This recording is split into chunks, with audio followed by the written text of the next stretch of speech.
Good morning, everyone. How are you doing, everyone? Hope everyone is doing great and fantastic. Today, I'm going to discuss about tracheoesophageal fistula, which we done in SSOT 1 week before. Thank you, Dr. Sogini, for such a wonderful PAC and nice handwriting. Thank you, Dr. Lipika ma'am, Dr. Sarika ma'am, Dr. Rameswar sir, Dr. Saumya ma'am, for giving a constant guidance and support for us in this case. Thank you, Dr. Charulata madam, our respectful HOD, for being a constant inspiration for us in academics. So we will discuss the case history of tracheoesophageal fistula. Actually, the patient is a 1-day-old male child, came with the complaint of inability to pass infant feeding tube, and infant feeding tube got coiled, and also there is no anal opening. So the diagnosis of tracheoesophageal fistula, that is type C tracheoesophageal fistula. The type C is proximal esophageal atresia with distal esophagus is having a fistula with trachea. So this is type C, and it is the most common type. So the diagnosis of a tracheoesophageal fistula with anal atresia was made, and like they had planned for right posterolateral thoracotomy with stoma formation. Then so the child is a preterm child born by vaginal delivery.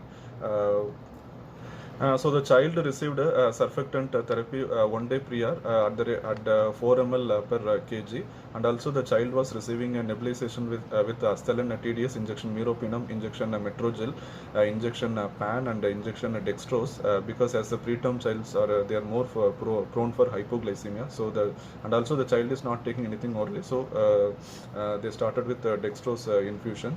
And along with this, they started a calcium infusion also. Yes, we all know that preterm child prone for hypocalcemia. So apart from this, like on examination, the child general condition was poor. There is no pallor or edema. Pulse rate was around 188. Then there is no cyanosis or clubbing. Temperature was around 35 degree Celsius. Icterus is absent. Icterus or lymphadenopathy is absent, and there is a saturation of 97 to 98 percentage. Actually, the child was intubated, and he was brought to our hospital. So he was maintained on volume SIMV mode, and with this he was maintaining a saturation of 97 to 98 percentage, and he was put on endotracheal tube 3 number uncuffed tube. And on systemic examination, the S1 and S2 are present. There is no murmur heard.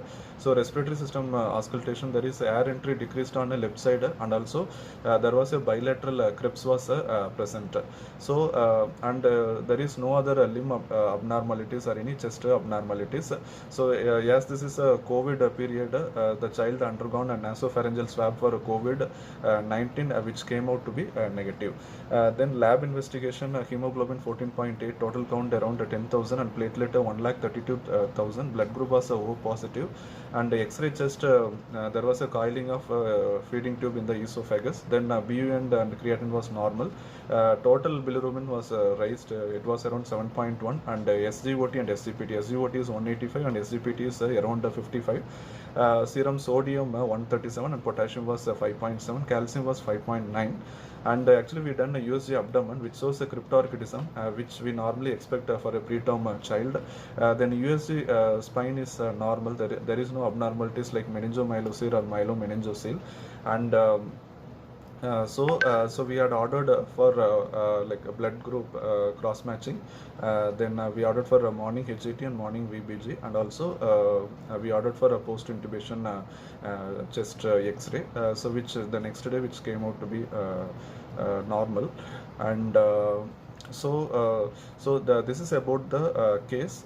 Then next we will discuss about tracheoesophageal fistula. Actually, for this child, we induced with atropine at the rate of 1.01 mg per kg, fentanyl 2 mg per kg, and we gave a track after confirming the tube position. It is 0.5 mg per kg, and also we started on inhalational agent CO fluorine, and we connected the closed circuit for this patient. And apart from this, like we placed a precordial stethoscope, and yes. And we initially we had done the suction of endotracheal tube to clear out any secretions.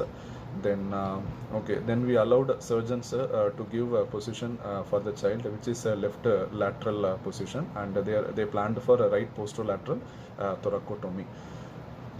And one more thing I forgot to mention, that we had secured two peripheral lines working IV lines. So we will go to the topic tracheoesophageal fistula. Actually, regarding especially about this case, the child had a tracheoesophageal fistula with anal atresia. It will come under Vacteral group of anomalies. That is a vertebral anomalies, anal atresia, cardiogenic malformations like atrial septal defect, ventricular septal defect, and tracheoesophageal fistula. Then renal anomalies and renal agenesis. Renal agenesis. So this child particularly, this child had tracheoesophageal fistula with anal atresia. So we will go to the topic of tracheoesophageal fistula. It occurs in 1 in 3,000 live birth. So we can suspect prenatally by the polyhydramnios, but polyhydramnios is not specific for a tracheoesophageal fistula. It can also be found in other esophageal, for example, duodenal atresia, anencephaly, congenital diaphragmatic hernia, and trisomy 18. So usually the child will be having like absence of a fluid filled stomach prenatally, and also these kind of neonates, they will be having a copious amount of drooling, because the secretions from the hypopharynx they will collect and they will be having a more amount of drooling. So if we attempt to feed this child, it will result in choking and cyanosis, and also the esophagogastric tube will coil up in the proximal esophageal pouch. And actually in this especially in this kind of a fistula, that is type C, the distal esophagus is connected through trachea through fistula. So okay. So what happens during a mask ventilation, the air will go through the fistula, and it will cause gastric distension and also hyperventilation. So if we give a positive pressure ventilation, it will lead to gastric distension and compromise the ventilation. Even sometimes a gastric rupture also may happen, and also there will be a constant reflux of acidic contents through the fistula into the trachea, and these childs are more prone for aspiration pneumonitis. As this child is a preterm, we have to rule out ERDS also. So before taking into case, we have to do chest X-ray to rule out any infiltrates. And okay, next we will go to the development, embryonic development of gut. Actually, at the 4th week of gestation, the lung bud arises from the foregut, and this lung bud only gives rise to trachea and the lung tissue. So if there is abnormal separation of the trachea from the foregut, it will result in a fistula between the esophagus and the trachea. There are multiple genes are involved in this. No, there is no specific gene, but multiple genes are involved, and prenatal exposure of the rats to adriamycin will result in resulted in tracheoesophageal fistula. So multiple genes like FOX and HGOG genes, it is multifactorial. So and sporadic, it is not familial, and this twins are more prone for this tracheoesophageal fistula. So we don't need to go detail into this. So we will directly go to the case. So there are also some syndromes like trisomy 18, Charge syndrome, and Feingold syndrome. They also involved in tracheoesophageal fistula. So next we will go to the classification of tracheoesophageal fistula. There are 5 types in it. First type is type A, in which there is only the esophageal atresia with no fistula in between, and the type B is esophageal atresia, that is a distal esophageal atresia with the proximal esophagus is connected to the trachea, and the type C is which is most common. It is the proximal. There will be a proximal esophageal atresia with the distal esophagus is connected to the trachea, and the type D is both the fistula is both the proximal and the distal esophagus are connected to the trachea through the fistula, and the type E is like a H type of tracheoesophageal fistula.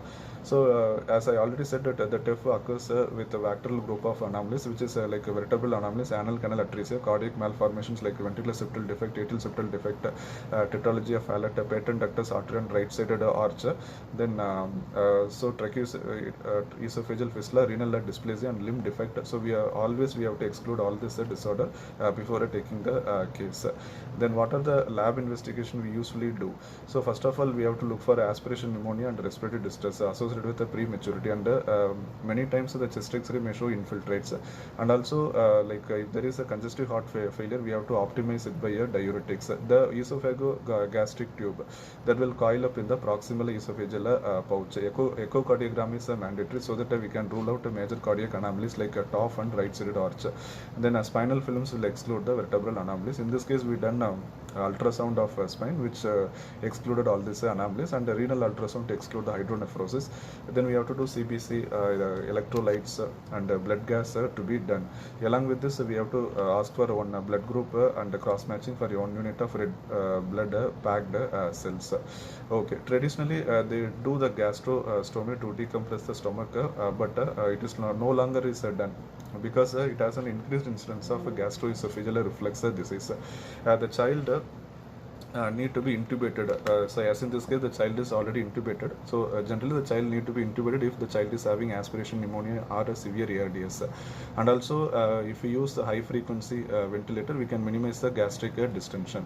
And actually one scientist, Ratan, he described like a retrograde fistula repair through gastrostomy. In this we can pass a 10 number of Foley's catheter, and the bulb of the Foley's catheter is introduced into the fistula and then inflate it.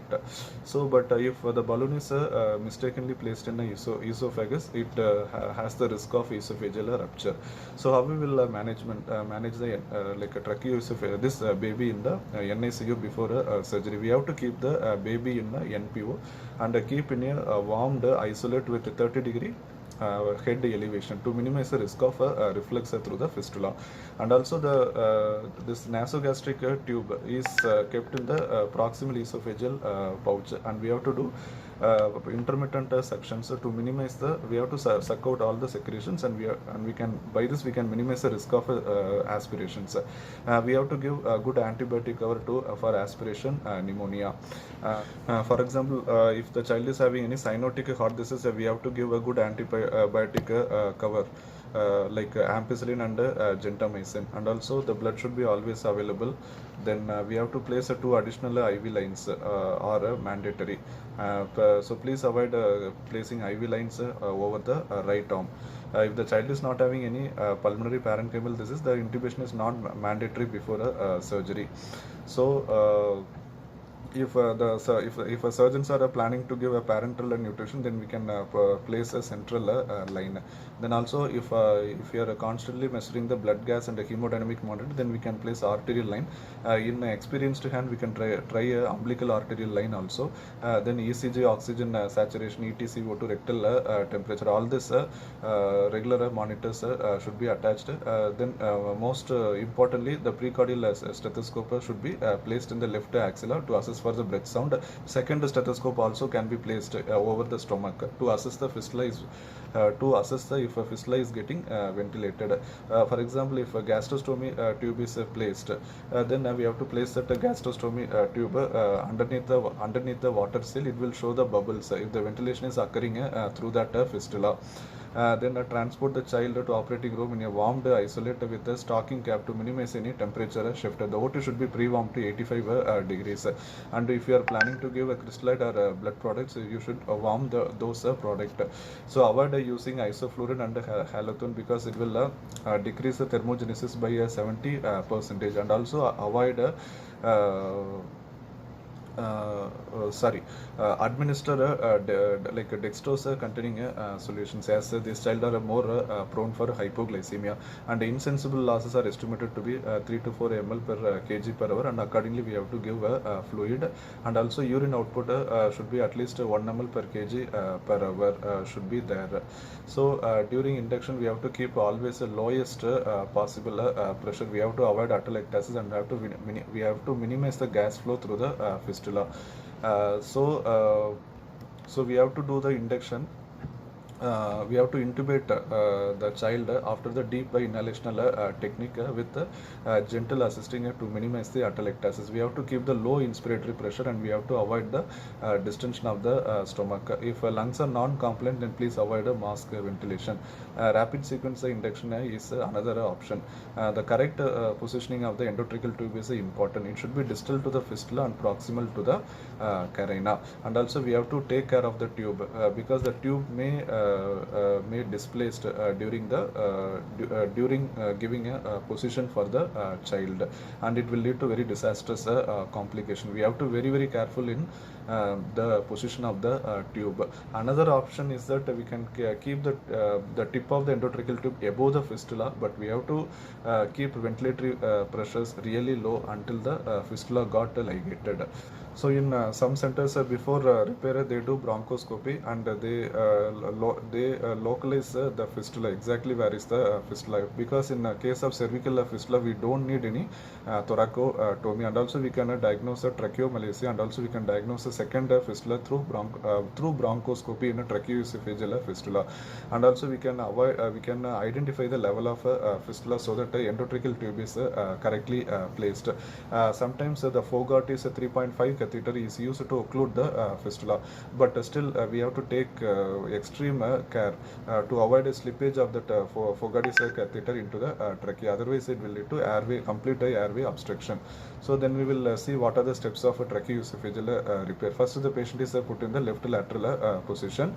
In case of right-sided aortica, the patient is put in right side down. They are using the retropleural approach because it will minimize the danger of anastomotic leak. First, the azygous vein is ligated so that we can see the fistula better. First, the fistula is ligated and a little stump will be there. So until this procedure, it will take around 45 minutes. So until the ligation of the fistula, so we can use positive pressure ventilation. So first the upper esophagus is mobilized, then lower esophagus is mobilized. They are joined together and the feeding tube is placed across the anastomosis, and then the lung is re-expanded to prevent the atelectasis before the closure, and the chest tubes are placed after the repair.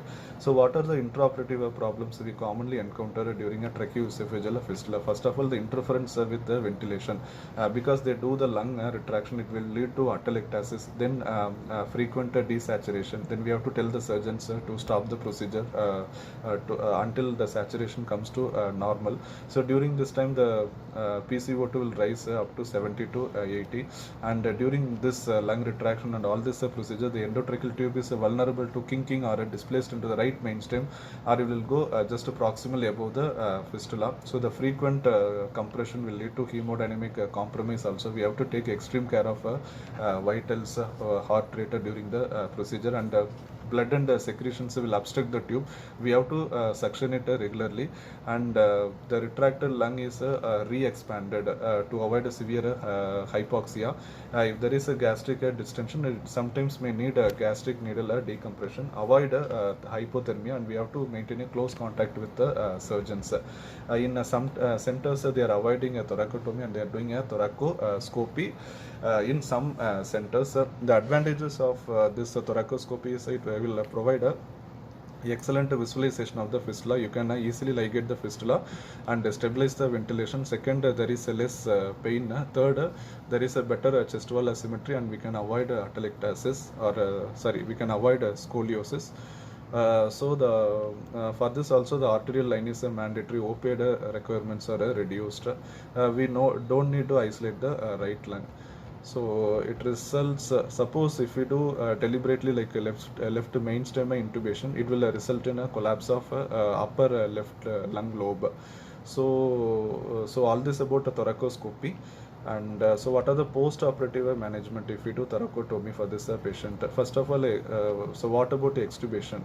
So we normally don't extubate the baby, because in this baby there will be like a deficiency of a tracheal cartilage.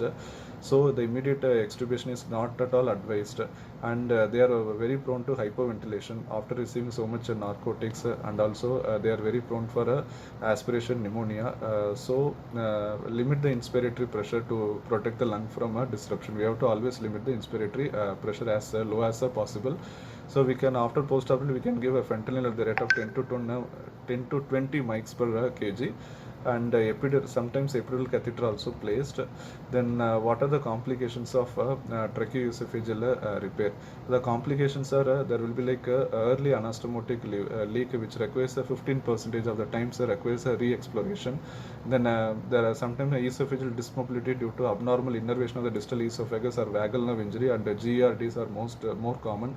Then this strictures requires a repeated dilatation. Sometimes the stricture may occur. Yeah, it requires a repeated dilatations, and some children are more prone for a tracheomalacia, and also there is a vocal cord paralysis. So these are the complications of TEF repair. So hope you all enjoyed this video. So you can add comments for this video. Thank you very much. Have a nice day.